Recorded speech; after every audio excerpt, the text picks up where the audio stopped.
will learn to exercise your values for your own well-being.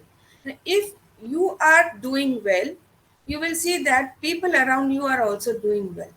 All right. So that is why we need to talk about this value crisis. Why did certain situation exist then, and why is that situation or your values in that situation now waning? Why are they eroding? So what is a value crisis? Value crisis occurs when the practice of members of the society start deviating from the values we hold dear. Values like being honest, values like being tolerant, values like being what should I say?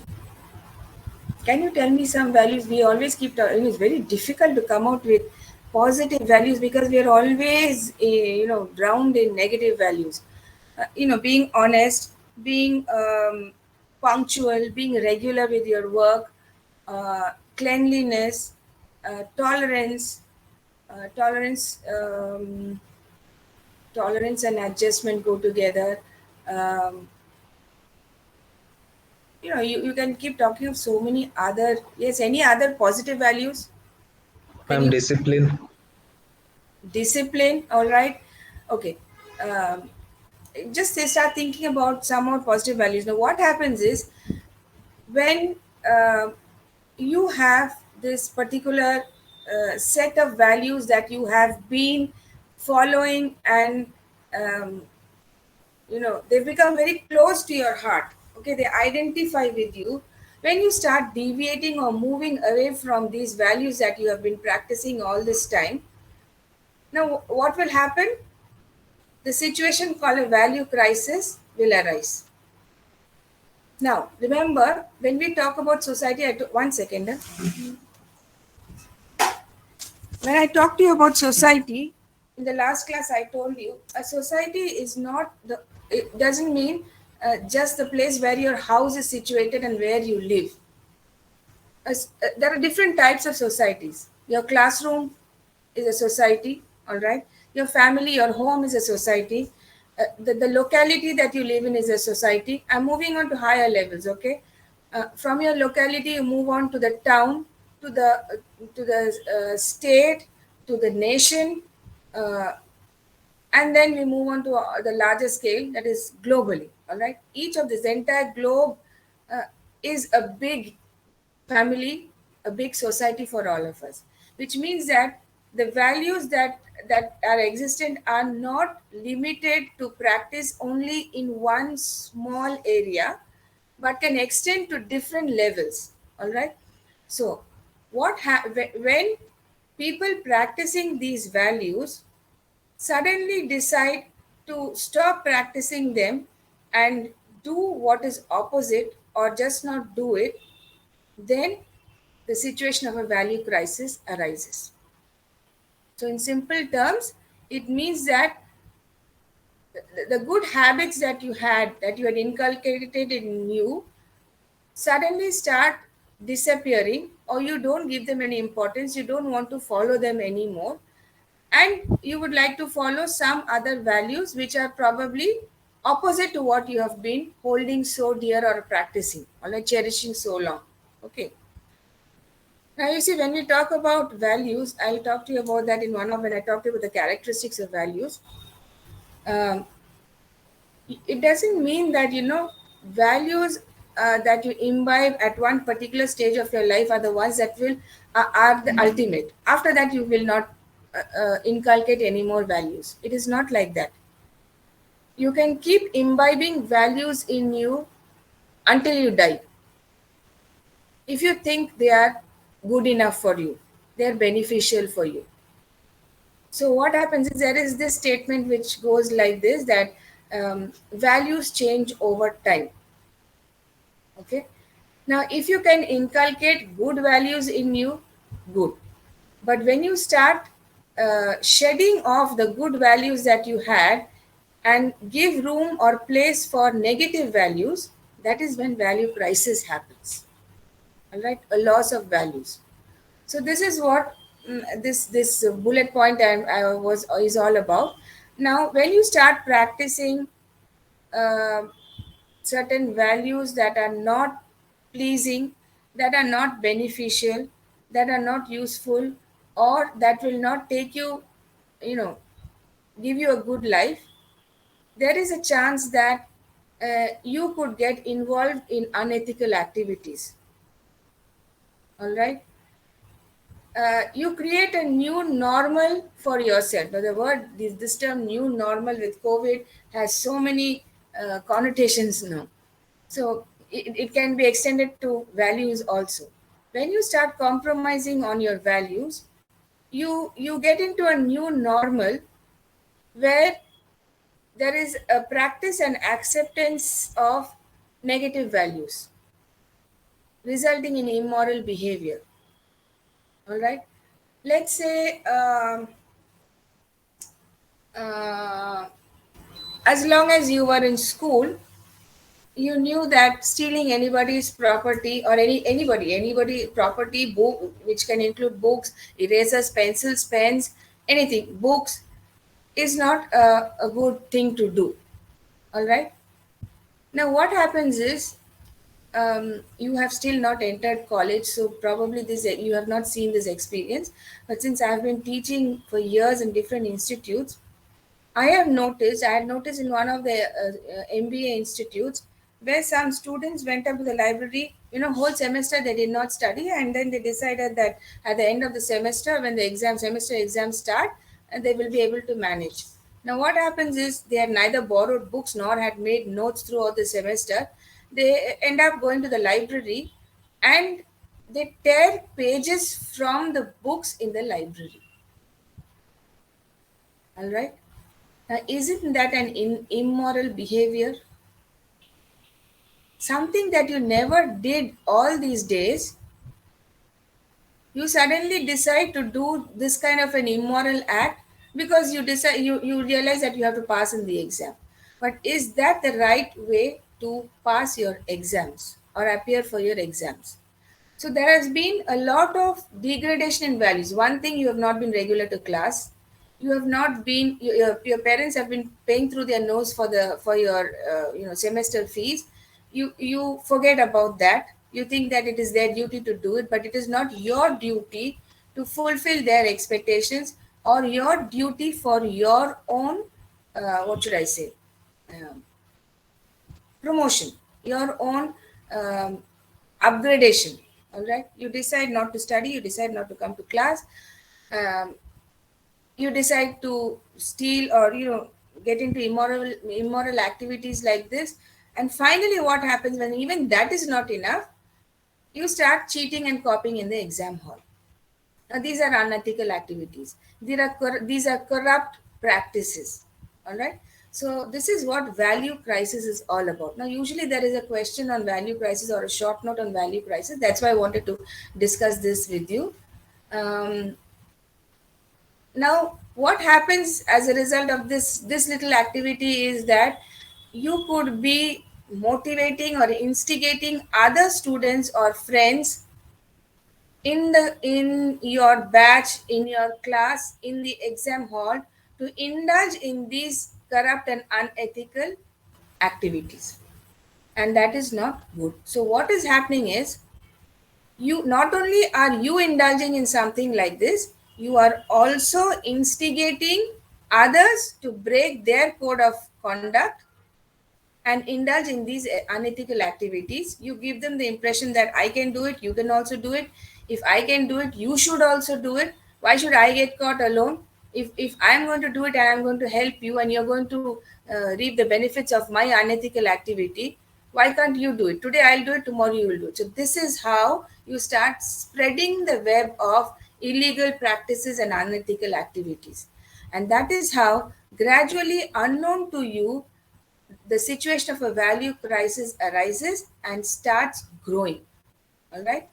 So anything that you would like to say, or any doubts regarding this topic? If anybody has a doubt, any query, or anything that you want to discuss?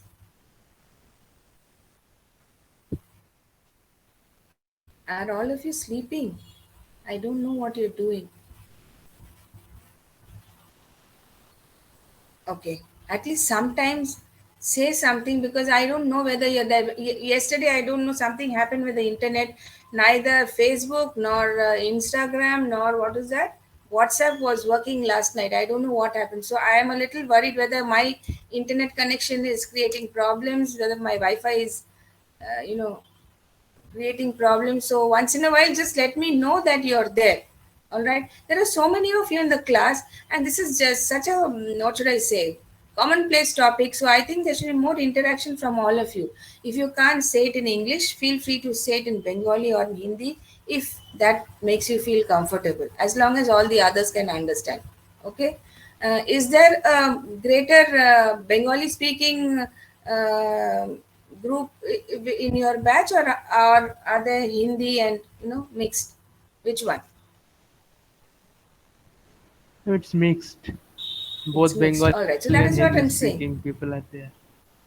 Okay. So feel free to tell. These are all what should I say? Experiences that relate to your life. All right. Now I talked about value crisis. Now, what are the causes for this value crisis in present society? I just listed a few of them. You might have some of them, some more. It might strike you later on, or even as I'm talking. But I've just listed six of them, and I'll just talk about them. If you feel comfortable, if you want to say something more about them, or you want to add on to the list, you can tell me. The first point is, why do we have this value crisis? What is the reason? Because first reason is the lack of education and the imparting of moral values among children. I don't know how many of the schools are still on to this moral science class. All right. Uh, it is understood, that people in the family are also understand that once I put my child in school, the child will come out like a complete package. This education will educate within course the child. All right. They forget that moral education is not imparted only from books and classroom teaching. It also comes from interaction with the family. So your first education in morals starts from your family. At least for the first 4 years, you are there at home after you are born, and it's after that that you go to school. So what you're actually doing in reality is carrying the values that you got in the last 4 years since your birth, when you were there at home before you joined school.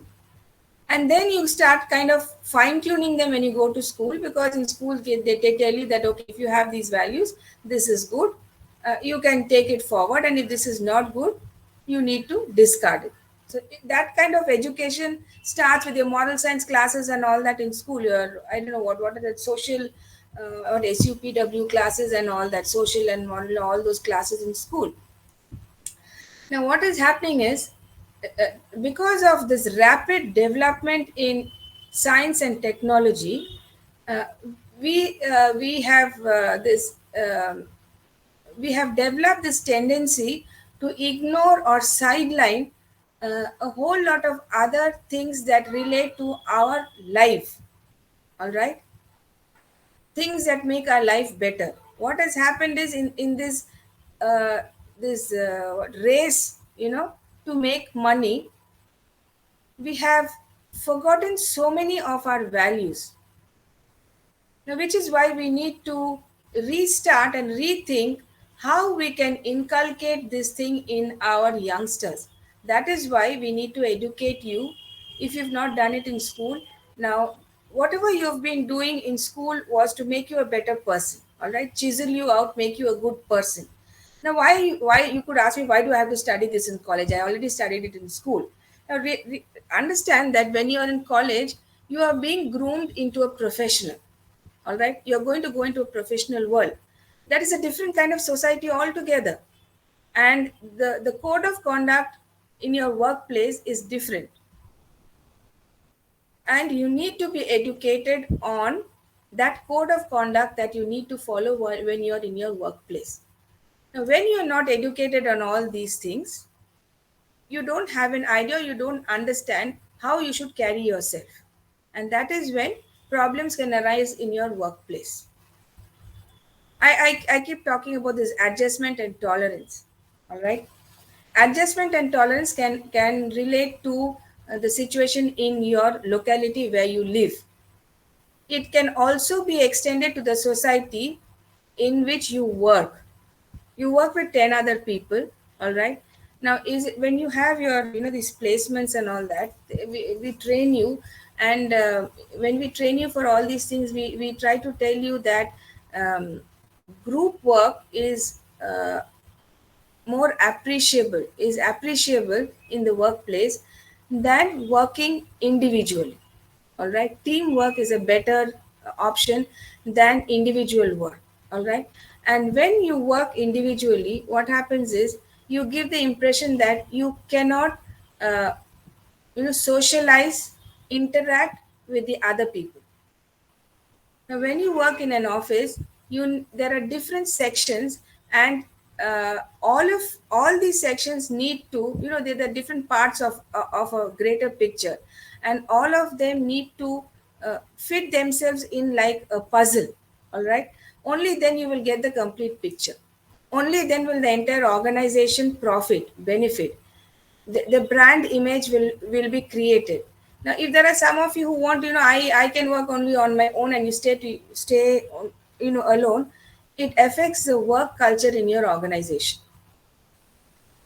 There are people who are like that, so you need to be told that this is one aspect of the work culture.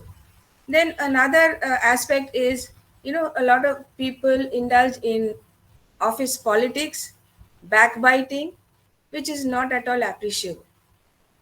All right, so you need to be told about these things also. I don't know if these things are done in your college, and now that you're doing classes online, I don't know whether you will be groomed on all this. Generally, when I used to do the placement training at IEM, I used to, in some of our technical, what is that, technical communication classes, we discuss these things of how you will cooperate, the give and take policy, the win win situation. When can all this happen? You cannot think only about yourself. Now, you put this entire situation in your house. If your father only thought about his life, doing well in his life, not bothering about his family, how would it be? So the same situation extends to your workplace also. So we need to educate you on how you can have your society to be a better place. Now this kind of education has gradually been waning off. All right, that is why we are trying to put all this into your syllabus. Okay. Now, many parents do not have time for their children. They are too busy with their work, as a result of which children are not getting educated at home on the right way of living. They do not know what moral values mean. All right? They are growing up thinking that money is everything. All right? How you're going to make this money and how you're going to be happy with all that money that you've made is a big thing. Is a big question. And these children are not taught about all these things. If you talk to your grandparents, they will tell you what a good life they led. They didn't have mobile phones. All right, they chatted with people. They would sit outside, go to parks, go for walks. All right, there was so much of socialization, interaction with people. But today, every individual keeps to himself. All right, now that is where a value crisis is arising. All right, you don't know about so many things that you should know. Okay, about how sometimes see, yesterday I was on Facebook, these reels and what shorts I was just seeing. One of these Bengali actors, I forget his name, I think it is Dave. Somebody has taken a short video. Probably he must have gone for a shoot or something, and suddenly he flares up. When he flares up in anger, he uses foul language on one person. And not only that, he is so livid, so angry, that he almost pounces on the other person. Physical abuse, anger, short temper, all this is happening because you don't know how to control these things. In those days when we went to college, we went to school, you might know your teachers. Some of your teachers are short tempered, all right, and some of them are not. How did they have control over this? How did they tackle the problems that you created in the classroom? Some of them shouted at you, some of them hit you. And some now, of late, not late, for quite some years now, teachers are not supposed to uh, hit students, beat students. And how do we control or manage the classroom? There are teachers, there are lots of teachers. Some teachers will shout, shout, shout and do it. Some teachers will have a different way of approach to handling these things. And that is because they have been educated in these lines. They know how to do it. Even teachers are being educated on the values that they should be inculcating as teachers when they are in the classroom. All right, leave alone being a human being. All right. The next point is lack of respect towards our culture, religion, moral, and social values among the youth, leading to deteriorating relationship between parents, children, teachers, and students. This is what I've been talking about so long. But the key words were lack of respect towards our culture, religion. All right, culture. In terms of culture, can relate to a lot of things. Culture can relate to the food habits of a place, the clothing, all right, the dress habits, the geographical area, the festivals that you celebrate, all right, the music and art of an area, all right. So when you, I have often heard, you see, I was born and brought up in a place down south near Chennai. For a long time, I was under the impression or given this impression that South Indians are dark skinned, South Indians are Dravidians, South Indians are the sambar and rasam types, all right? They are nowhere close to us. You know, let's say as a Bengali, we are class apart, we are somewhere, we are all the intellectual type. But if you have noticed that there has been a change in this tendency or understanding. All South Indians need not be dark, all right? And even if they're dark, that is not, what should I say, a quality that marks them as, higher in status or lower in status. Now, the festivals that we celebrate, the food habits that we have, sometimes I don't know how many of you eat dry fish. How many of you consume beef? How many of you consume pork? Now, if you like this kind of food and you want to eat it, you can eat it. All right. But because you won't eat it because you don't like it or for some personal reason you don't consume pork, beef, or dry fish, or cockroaches and snakes, it doesn't mean somebody else cannot do it. If people in the Northeast can eat horses and dogs, or the Chinese people can do it and they're happy doing it and they're doing well doing it, what is our problem?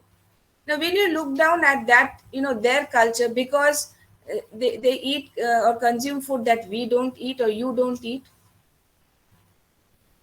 Now, Western culture, if you notice, people wear shorts, they wear a lot of really revealing clothes. That's what we understand. All right. And the Indian culture encourages a different kind of clothing. You wear saris, the males wear clothes that they're fully covered. The Indian culture, you don't talk about jeans, you don't talk about half pants or shorts and those hot pants and things like that. But today you will see Indians also wearing those clothes. Why? This is because of something called globalization. We have learned to respect other people's culture, they have learned to respect ours. All right. The Chinese people are singing Hindi songs. All right. um, have you watched that movie? What is that movie with Shah Rukh Khan and Kajol? um, it's a long movie where they move to, I think, UK or US somewhere, and Shah Rukh Khan's son has a program in school, and he sings a national anthem, and the other children, the Western children who are there, also join. Can somebody tell me which movie that is? Kabhi Khushi Kabhi Gum. Yeah, yeah, yes, ma'am. Remember? Yeah, I Yeah. think it's Kabhi Khushi Kabhi Gum. So you see, They also, the other children also join in with the national anthem, Indian national anthem, when this boy sings it. All right. So see, when I talk more about these topics, you will understand. It is up to an individual to choose what he wants to do and what he does not want to do, but that is totally again based on his own values in his upbringing. All right. What is he might go, if he chooses to follow something of another culture, it doesn't mean that uh, there is a value crisis. All right. If he or she is able to carry off, let's say, Indian women, all right, they wear a lot of western clothes. In fact, for interviews nowadays, all are females. The girls who go in for the interviews, you will notice, are there in Western clothes. All right. Not many of them are there in saris and all that. Okay. So if your institute only, you will notice they are all in trousers and shirts, formal shirts, and some of them with blazers. Now these are not Indian clothes, but we have imbibed, we have taken this from the Western culture. Now this is probably good. Otherwise, why did we take it? Now that is a good thing that we have taken from a foreign culture. There are other things also, other types of clothes that we have taken from another culture, which don't go with our culture, and that is where a conflict arises and leads on to a value crisis. For example, let me tell you, I was once traveling in a metro, and there was this girl who was standing in front of me. I mean, all of you are adults here, okay? So I'm talking that way. So she was wearing, I don't know how many females are here, the males will also know. Even the males wear these. Your low hip jeans. All right. Now, to me, it wasn't acceptable. She was a girl much younger than me. To me, it wasn't acceptable. And it raised a question in my mind that tomorrow, will my daughter also wear something like this? If I don't find it good enough for my eyes, what will I do? What can I do? Now this is where this educating the fact, this educating the younger generation comes in. I came home and told my daughter that I saw something like this and it wasn't a very pleasant sight. All right. Now let me tell you a small episode about this low hip jeans. Do you know from where this concept came? Anybody? Even the males wear low hip jeans. The jeans that were there from your waistline now, high waist, are not to be found in any of the shops. In fact, in the name of uh, a few years back, one day I saw my daughter sitting with blades and what is that, sandpaper, and spending a whole lot of time rubbing her jeans near her knees. I don't know, what are you doing? Why are you spoiling it? She said, you don't know this is fashion. So I said, until there, it's okay. But then once she wanted to buy a pair of jeans which had threads hanging from everywhere and torn, I said, why are you paying so much money to buy a torn garment? And she said, you don't know this is fashion. I said, yes, but then don't compromise on your safety and your dress sense in the name of fashion.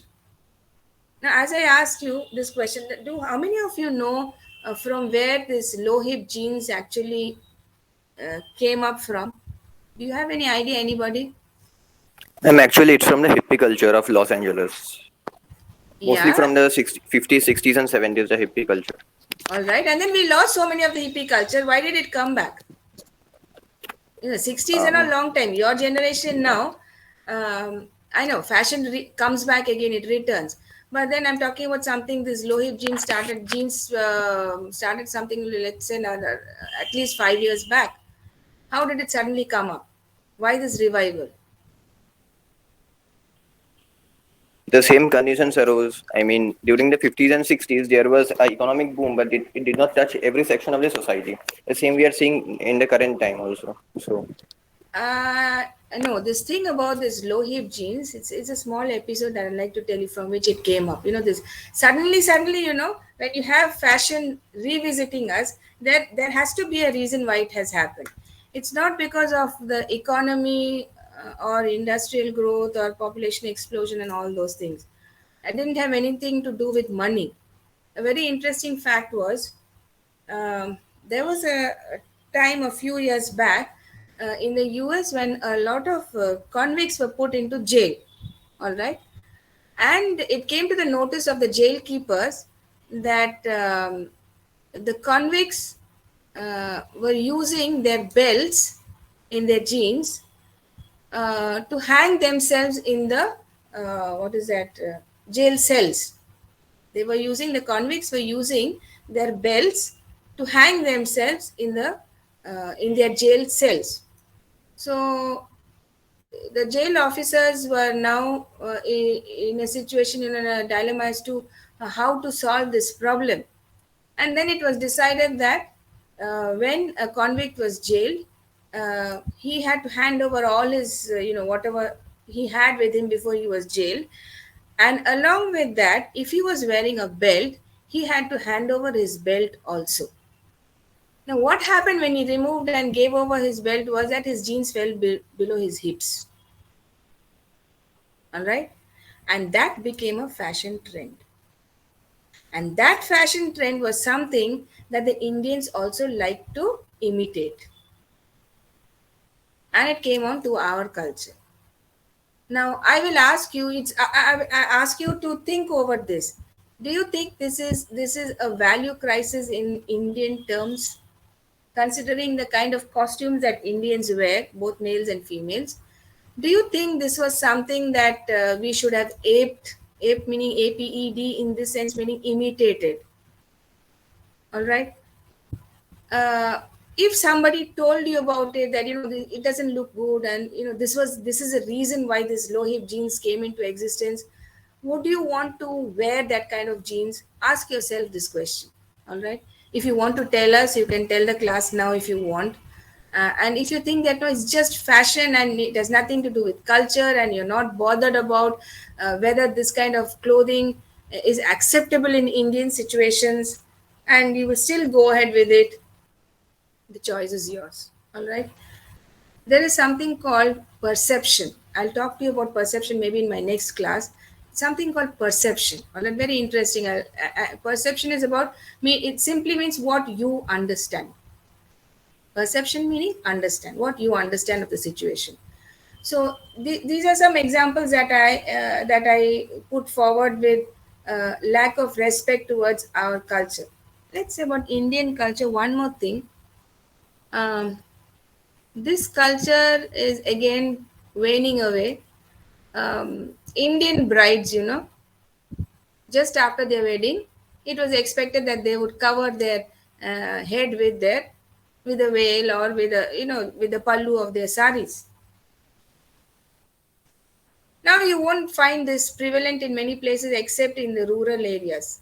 People living in urban areas don't practice this. All right.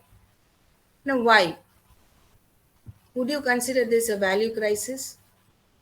Not at all. What has instigated them? Not at all. All right. But why?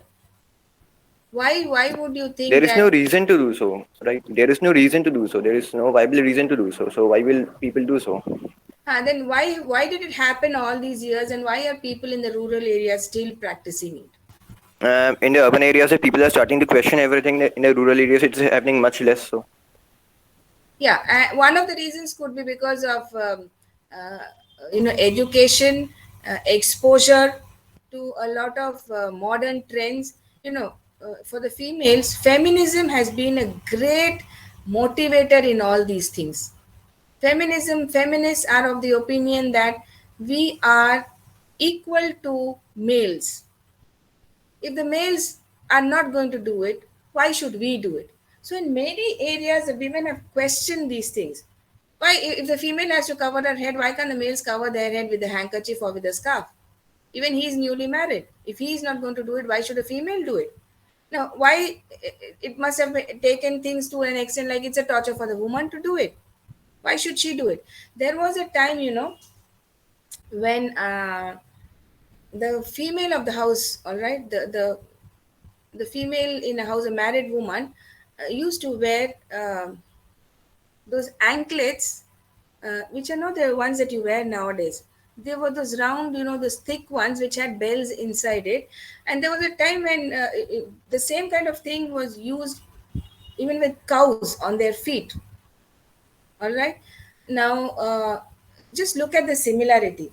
When a cow was sent out to graze and it couldn't be found, you called the cow by its name, or it started moving. Then you could hear from the bells in on the anklet that where it was situated, and you could identify where the cow was. The same concept, do you think, could be applied to a woman in a house? What was the concept? Why did women have to wear that set? Which means that women in those days were looked down as something that needs to be chained. And the feminists said, why should this happen? Women are educating themselves. They are working with the males. They're working, on par with the males. In what way are they less? And why should these practices be existent? Why should we do it? There is not, even sati has gone off nowadays. So why should it happen? So feminist trend also came on from the Western world and has crept into all societies, Eastern, Western, everywhere it has crept inside. And therefore, there are a number of things that have been questioned. And in the process of questioning, what has happened is we have decided to drop some of our values. It's okay if you can drop it and go on to something new, because even I don't know why a woman has to cover her head, with a veil. During a Christian wedding, the bride wears a veil, but there is something that goes beyond it. During the wedding, the groom lifts up the veil, and that's a different kind of a process. But that doesn't mean that the bride wears, covers her head with a scarf or something because she's a new bride. In Indian culture, you have this concept of women wearing the sindoor. Do you know from where this came? This is a big ritual in most of our Bengali and Hindu weddings. Bengali weddings, not then Christian weddings. Let me say, in most Hindu weddings, all right, of different in different parts of the country, you have this thing of the groom filling the bride's head with sindoor during the wedding. That is one of the major ceremonies, which indicates that, yeah, now you are husband and wife. Do you know from where this concept came? Anybody? No? Yes, I'm from ma'am. mythology or something. In ancient time, when a man marry a woman, he used to cut her forehead with something, and the blood mark was Yes, there. From there, the concept came. exactly. And why did the man cut a woman's forehead like that? Why did he do it? It was to show his ownership over her. You belong to me. You are my wife. And the question is, feminist said, is this a way you want to show your ownership? Is a woman a property that that you own like that?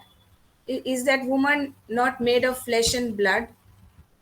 And why should you have to show your ownership like that?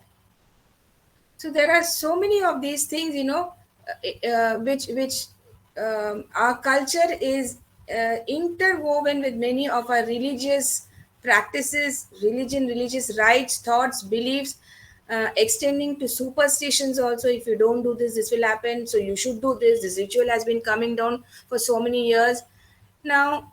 If a ritual has been happening all these years and nobody has questioned it, and suddenly somebody questions it, does that mean we are moving towards a value crisis? Ask No. no.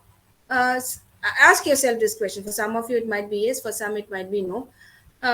It will not move on to a value crisis if you're moving on to something more positive and you're doing something good for society. Then it is not a value crisis. I mean, it's like developing our your values only. So I don't think that will be a crisis. Exactly, crisis. exactly. Fully agree with you. It's not a crisis. We are not losing anything. In fact, we're losing what is not necessary, what the negative part of that superstition or the religion or the culture. We're trying to cut away that portion and keep what is necessary, isn't it? See, with regard to this, this culture, religion in our country, culture, religion, and sports have also got into this. There was a time. Now, I'll give you this concept of this. Why I talked about superstitions. All right. You go to any panwala, and after sunset or when it gets dark, all right, you ask him to give you, in Bengali, what do they say, that chuna that they put on the pan or the white stuff, the chun. You ask him to give you that, he will not give it to you. I don't know if any of you have noticed. I got to know of it because once my mother-in-law had fallen and she'd hurt her knee. And she told me, can you get me some of this chun with haldi? You mix the two together and you make a hot mixture and apply it. Make a paste and apply it on your knee. It reduces the pain. So smartly, I went off to our locality, that Panwala, and I knew him very well. So I went and asked him. And he gave me a funny look. And he said, Nay, Amakache Nay. I said, but you're still making pan, you have it in that pot, give me, no? He said, no, I can't give it to you. So I was so mad at him. I said, my mother-in-law has fallen off and we need to make something like this. So can give me at least little for tonight so that she can get relief. He said, no, I cannot give it to you.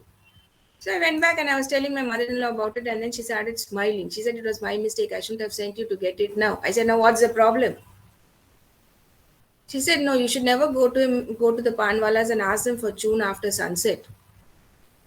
Because there is a superstition that goddess Lakshmi will leave his home and enter your house. So I said, where is the goddess Lakshmi sitting in that pot of chun? She said, no, you will not understand. Your generation will not understand all that. This is what happens. During the day you ask, they will give it to you. The same thing, I remember, I went and asked one of my neighbors once for a teaspoon of curd at night because I wanted to set the curd at home. And she said, no, I can't give it to you. Come tomorrow morning. I'll give it to you tomorrow morning. I'll have fresh curd tomorrow. I'll give it to you tomorrow. So I said, if you have it, why can't you give it to me now? What's the problem? And she said, na. Amra Shundabala, Amra doi dina. So I said, go to the sweet shop, they're giving. You are not giving. I don't understand. She said, no, that they're doing for business and all. So I said, yeah, what is the problem with you? Why can't you give me 1 teaspoon? I'm just asking for that much. Again, the same reason. After sunset, you should not give curd because Goddess Lakshmi will leave her household and come to your household. So back at night only, I'll go and give it back. So Goddess Lakshmi will go back to your house again. She said, no, I can't do it. Now, actually, if you see this scientifically, see, I'm giving you all this because, we talked in the first point, lack of education. When you are not educated on these things, there are so many things that you will not understand and you will blindly follow these things. The scientific thing is, anything that is white attracts the attention of insects after sunset because it is bright in color. All right. In those days, people didn't have utensils. They would probably take these things in leaves or open containers or wouldn't cover it. And invariably, insects would fall into it because it was something bright. And then you could not consume it. Now, to stop this thing from happening, this superstition came on. They were trying to block this thing, this practice. And therefore, if you see in human beings, the psychology is that if you can create some kind of fear, human beings will take 10 steps away from that. So they thought that, my God, all my hard-earned money is going to go away to somebody else. No, I'm not going to give it. So this practice started happening, it became prevalent, and that's how superstitions take birth and flourish. All right. Now, with education to you, with the little that I'm telling you, if it makes sense to you, who are already science and technology students, I don't know if you've heard about this. you never went to borrow chun or curd from anybody's house, but if it has ever happened, you will see nowadays if you want to go and borrow something like that, you will have a closed container in which you will bring it. All right. So you have moved. Education has taught you that nothing like this can happen. Goddess Lakshmi is not sitting in a pot of curd or tuna and can't come to your house in that 1 teaspoon. She can't keep sitting in a teaspoon and entering your house. So, what is happening? If you want to get these things, you will cover them and bring them and use it as you want to use it. This has happened because of education. It has opened up your minds. So, ask yourself this question: like when you want to cut out superstitions like this in your life, is that going to be a source of value crisis? Ask yourself that question, because here we have moved forward in a positive direction. We have containers. Science and technology has brought out a whole lot of containers for us which can be used at ease. They have covers in which no insects can come in, and this white stuff cannot be seen anywhere. Even it can be seen, no insects can get into it because it is covered. So culture, religion, these are very interwoven in our Indian culture. All right. uh, Going to a temple where you remove your footwear. Uh, I think it is still prevalent in Indian culture. Somehow we have not been able to get over this. I don't know if this happens in a church. All right. You go to a gurudwara, they have water outside. You wash your feet also. Put your footwear outside, wash your feet, and then enter the gurudwara. All right.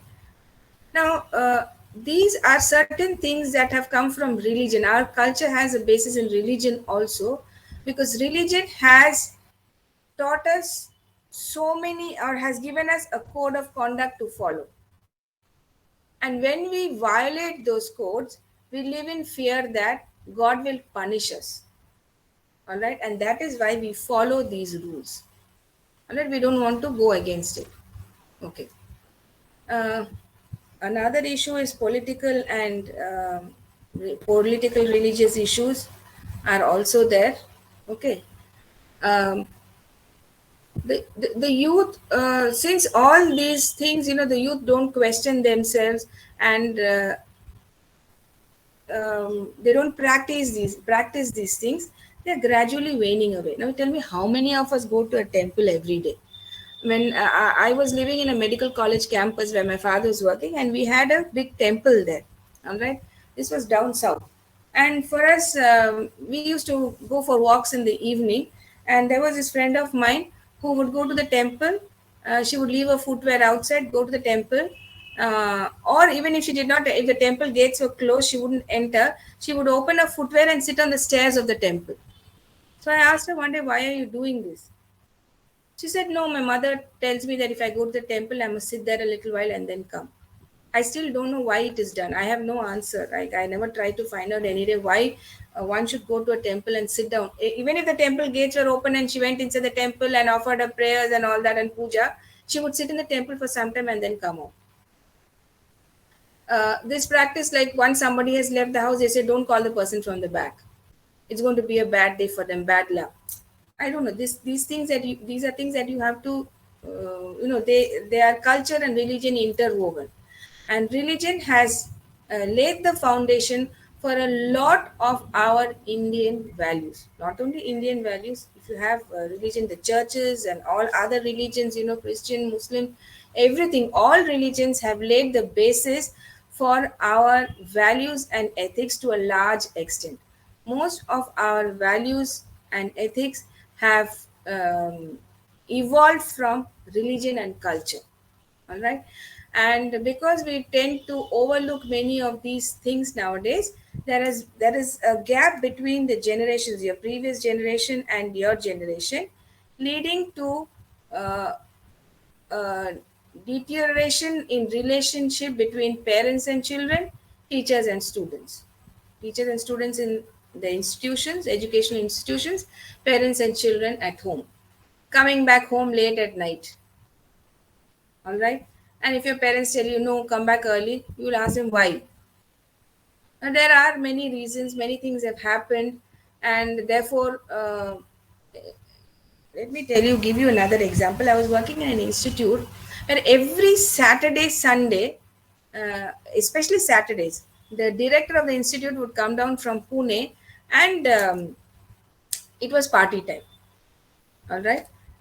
Um, One day when I was leaving home, I was doing part time. So when I was I worked. I left my full time employment in that institute because some things didn't go with my values.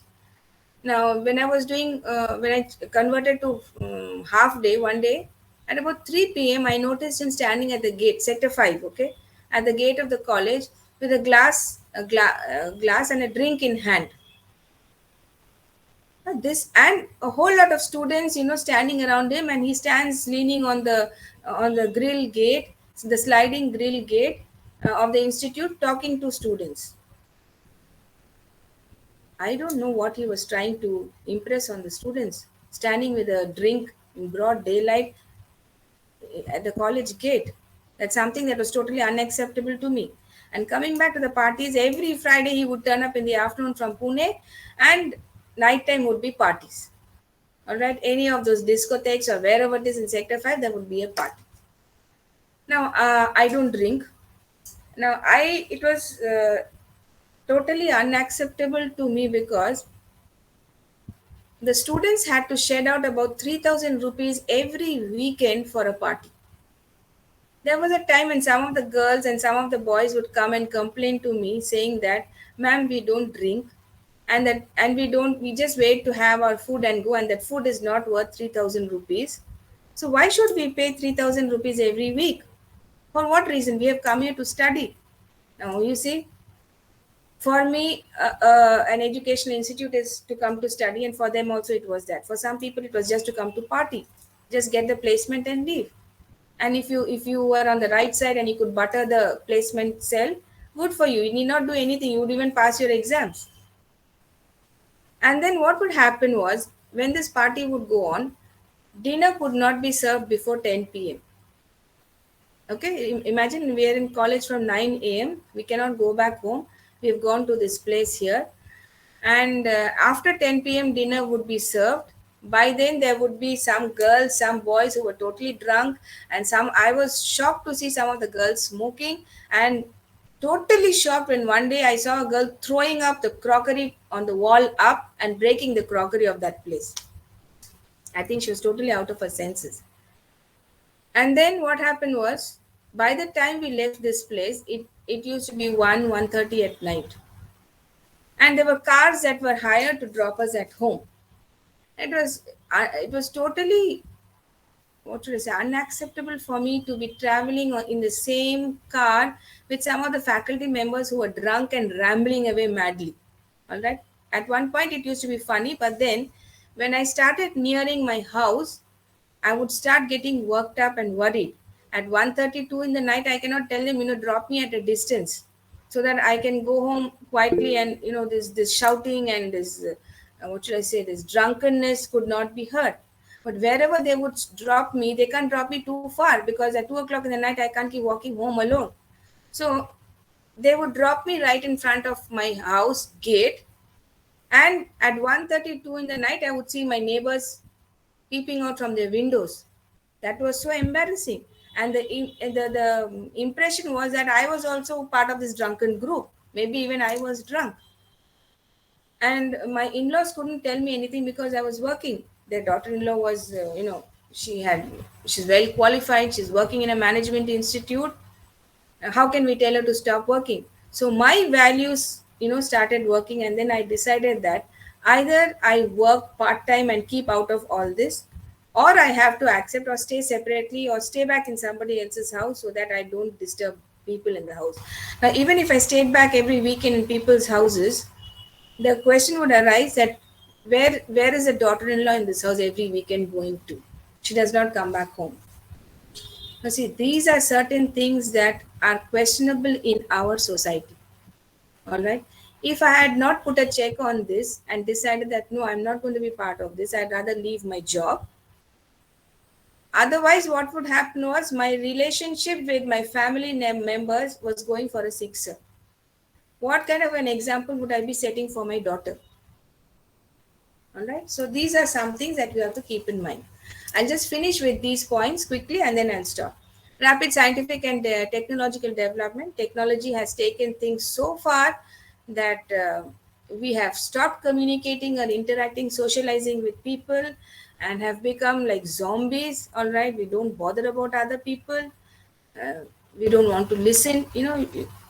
I'll give you an example. Like sometimes I'm so busy surfing things on my phone or on WhatsApp and things like that, that I fail to realize that my mother is sitting alone downstairs, having nobody to talk to. She's aged, she's 80 years, and her only companion is the TV. And after some time, she gets fed up. She doesn't know what to do, and she's at loose ends. When I realize this, I go down and sit and talk to her for some time. Sometimes I take my cup of tea and go and sit with her. She can't even hear properly at times. But then I decide to go and sit with her. Maybe I shout on top of my voice to let her know, but at least I'm with her. Sometimes I do it with actions. And then I tell my daughter that you see your grandmother is alone. Why don't you go and sit with her for some time, have dinner together? We make it a point to sit and have dinner together.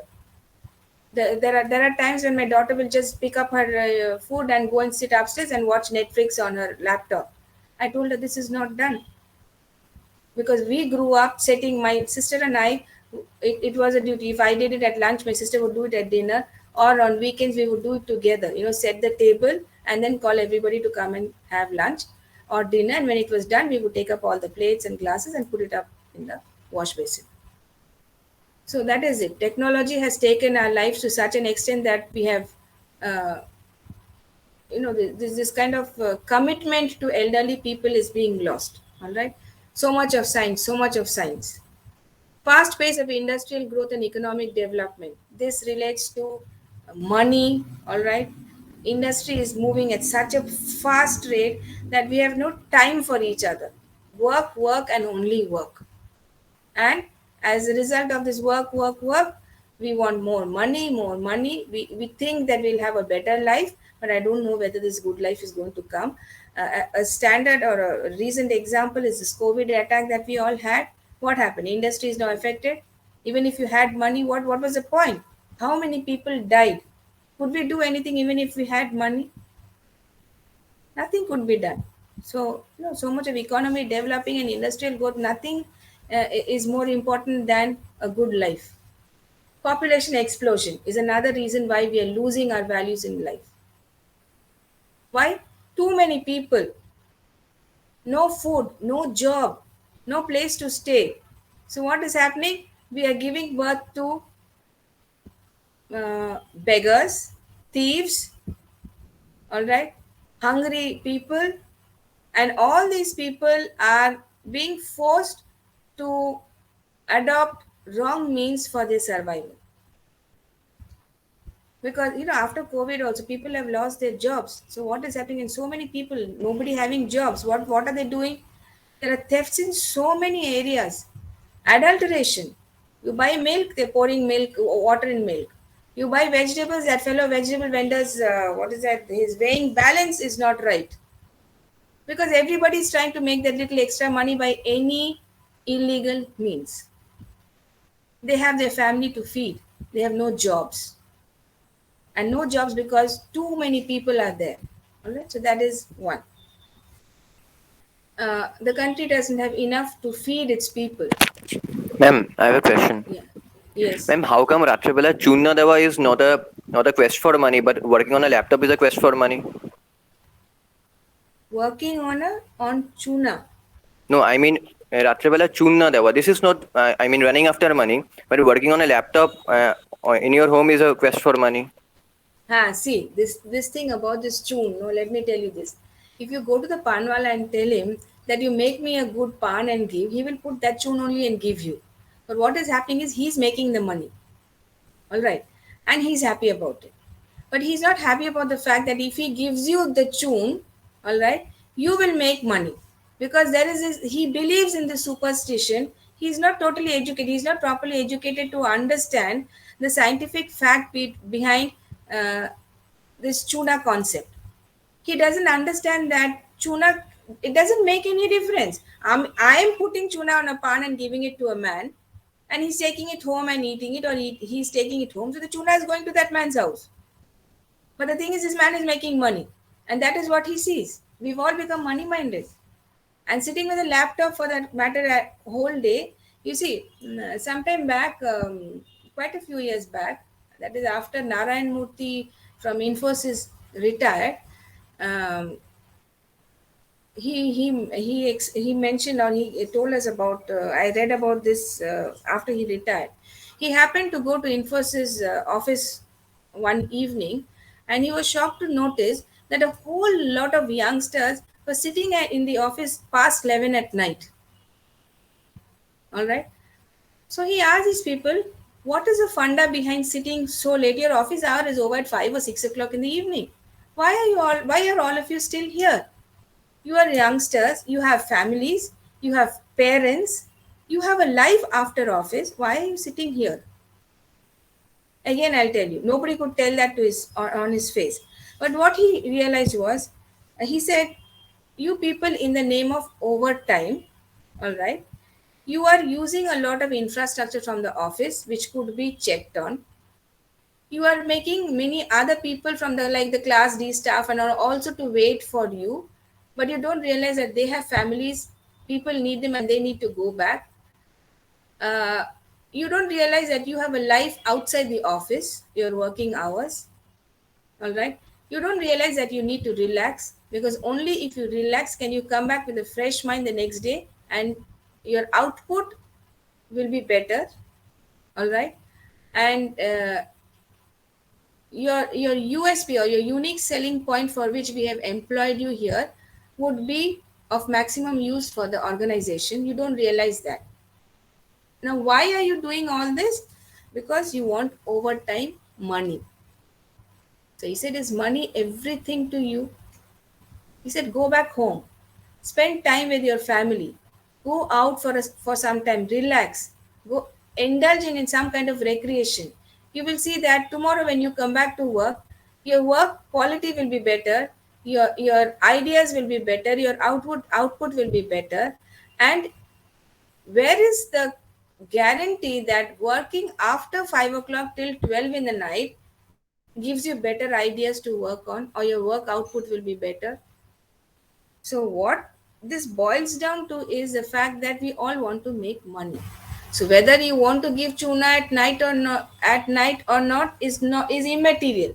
One thing is that man probably does not understand the scientific fact.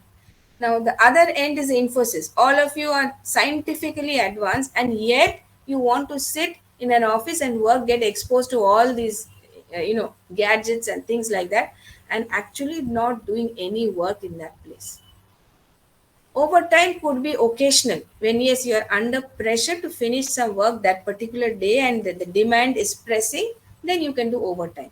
But does that mean that everybody has to do overtime? How does this work? Which means that everybody wants to make extra money, and in the process of making extra money, you're sitting in the office and compromising on a life that could have been better. Your health will go for a sixer because you're doing this overtime, and all that money that you made in the overtime will go for your treatment, for your hospital expenses. If you're educated, why don't you understand that? So what is the difference between you and that panwala? Have I cleared your doubt to some extent? Yes, ma'am. Yeah. So what is happening is we are all driven by some particular motive. Now it is about making money. So that motive we need to change. And that is something we are expecting from your generation, which is why we are trying to talk to you about these things and try to bring about a change, and trying to bring about a change in your mentality. All right. That you need to bring a balance in both the work and home. Both have to be balanced. Okay. The last point is large disparity in per capita income. So what we were talking so long is what causes value crisis? What kind of things will make you lose your values? The last point here that I have is large disparity or difference in per capita income, which means the income that each person makes. the difference in income between two individuals. Now, sadly, in our country, there is a vast difference in the income that uh, different classes of people have. All right, and that has given rise to this saying that the rich are getting richer and the poor are getting poorer. I don't know if you've heard this. The rich are getting richer and the poor are getting poorer. Now, why is this happening? When you have the power of money, when you have money, actually, when you have money, you have power. And when you have power, you can dominate over people. And that is what people, rich people, are doing with the lesser people. They know that they don't have money and they need the money. So let us exploit them. We will give them less money, but we will get more work done out of them. Now, this is unethical. All right, you are making use of somebody else's labor for your own benefit. So you make a whole lot of money. You think of the Ambanis. I'm just giving you a vague example. Check out on the Ambanis and check out on your family. All right. I don't know. There are many negative feedbacks about the Ambanis not doing anything for society. They only think about making more money and more money. In contrast to the Tatas, I get to understand that the Tatas do a lot of social service, a lot of uh, service to society in comparison to the Ambanis. I don't know if the statement is true. All right. Um Shah Rukh Khan's son, one of the recent examples. I don't want to expand on that, but just think there. I was just reading on something about how much his pocket money is. Just tell me, has he earned even one paisa of that? And look at the kind of lavish lifestyle he's leading. Can we think of that kind of a lifestyle? He's carrying in person with him something like 1 lakh 33 some thousand something on him. And for me, 1 lakh, to earn 1 lakh is also a big thing. And I don't earn 1 lakh every day, or that's not the kind of money that I get as pocket money or something like that. And where did he get the money to buy that kind of stuff that he was using? They are also expensive. Many of you must have heard about this singer Abhijit Bhattacharya. He's a Bengali but settled in Mumbai, and he put his foot down at one point and said that he will no longer sing for Shah Rukh Khan. Now, why did he say that? He said he was of the opinion that his voice was used for most of the songs in for Shah Rukh Khan in most of his movies. All right, but the credit was not given to the singer in a way it should have been given. Now, Abhijit was of the opinion that Shah Rukh Khan's films did so well because of his songs and the fact that he had lent his voice for Shah Rukh Khan. But, this Red Chillies Entertainment did not give them or the singers their due recognition. And Abhijit said that hereafter I will not sing for Shah Rukh anymore. So you see, this concept that the rich people have the backing of money, all right, and are in a very, what should I say, good position, leading a very good life at the cost of people who work for them. And this culture has crept in only because of corruption. One of the one of the main outcomes of this value crisis is corruption. People make use of other people because they have the power of money, and since they have money, they know that they have power and they can do whatever they want. They can exploit people, as a result of which in our country this saying holds good, that the rich are getting richer and the poor are getting poorer. All right, so I will conclude today's class with this last point that I have here. Value crisis therefore is a reflection of deterioration of ethical and moral values. More on this when we start talking about other topics in the next class. My next topic will be on the result. All right, I'll talk about this in the next class. So is there anything that you want me to tell, or is this okay? I can wind up the class for today. Anybody else who wants to say something on this? I mean, there's lots I can say, but then only I am doing the talking, so you will not like it, and it's 1 hour. I usually give you a break, but today I forgot to give you the break, and I look at the clock, it's almost 4, and I thought I'll wind up. So anything else, any doubts, any questions? Anybody? The slide that I gave you before doesn't have some of these points, so you might incorporate these also. You can cross check and incorporate these points. I will share the slide later with you. All right, once the BAC batch also joins, I'll have to share it again, because when they come and join the group, I'll have to give all these slides all over again. So as I keep making corrections, I will give it to you. Okay, so I'll stop sharing this slide, and yeah, okay, I got the attendance link, it's there. Anything else that you would like to add, any of you? If you could also read up, and in the next class, are we having the next class? Today is, this is September. Today is 5th, right? Oh, so we won't have the next class, no? It's 12. Today is 5th. Yes, So ma'am. you won't have your class until 22nd, which means you won't have your class on 12th, you won't have your class on 19th. We will meet on 26th, right? So 2 weeks we won't have class. Okay. So meanwhile, just have a look at all these things, and then hopefully the BSc batch will join by then, and then I can just brush up and move on. Okay. So shall we stop for today? Okay, ma'am. Okay. No other Yes, ma'am. questions? No questions from anybody? No, ma'am. Okay, fine. Thank you and have a happy puja. Take care. Stay safe. Okay? Thank you, ma'am. Okay. Thank you, ma'am. Okay, ma'am. Bye. Thank you.